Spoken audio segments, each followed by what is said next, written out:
Families fearing for their safety tonight over a system designed to protect victims of violent crime that they say is failing them. And Vine is an online database that pulls information from jails and courts across the state. Our Susan L. Corey is working for you to figure out why some offenders don't end up on that list. It all comes down to something as simple as someone's birthday. Juveniles being tried as adults are not protected by their age in the court's eyes, but they are when it comes to Vine. Some victims and their families found that out the hard way. Flipping the switch to shed light on a terrifying reality.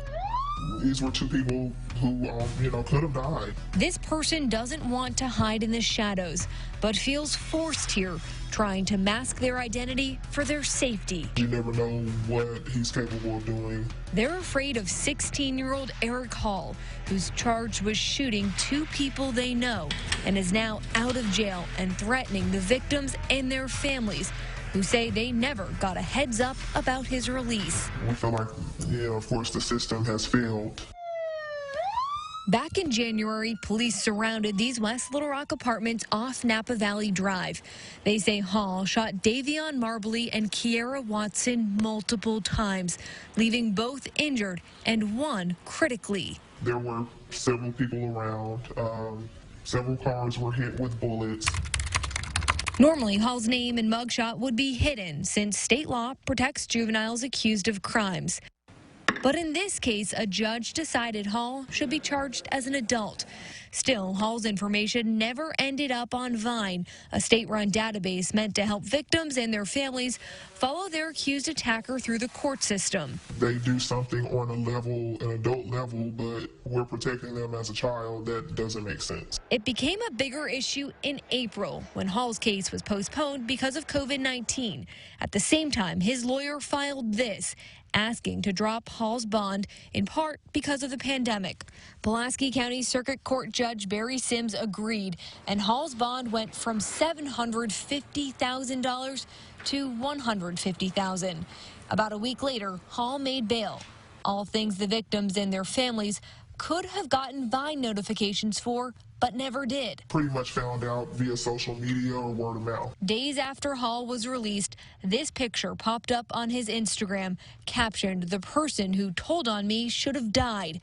That post is now part of court records. Prosecutors used it as evidence in this request to revoke Hall's bond.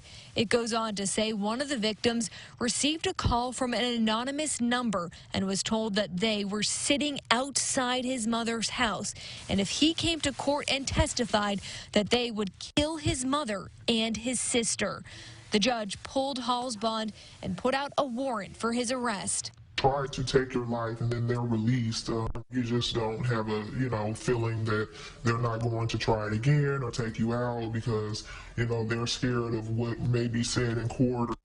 While this person questions why Hall had a chance at a lower bond, they say it's equally important to know why he didn't end up on Vine. It seems like the suspect is being protected, his rights and information regarding him and not the family. It's a question I brought here to the Arkansas Crime Information Center, which runs Vine, and found out this is a problem that can come up with juveniles. But when I asked about a solution, there wasn't an answer. Well, we'll make a notification. We just have to have data.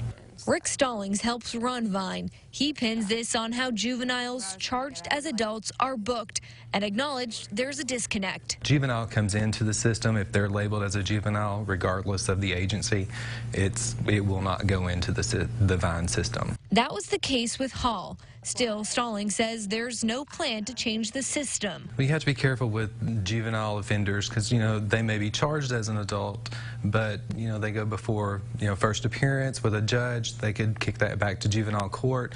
We don't want to violate a juvenile's rights either.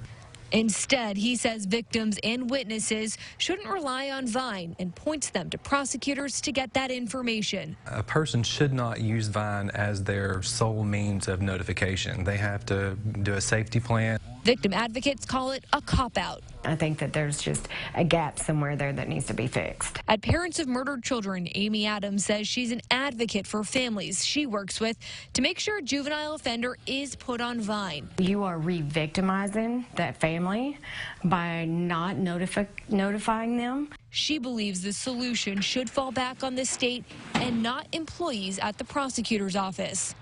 Any kind of violent crime, you should be put on Vine so that families will be notified just in case the victim witness coordinator was sick or they couldn't get a hold of the victim advocate.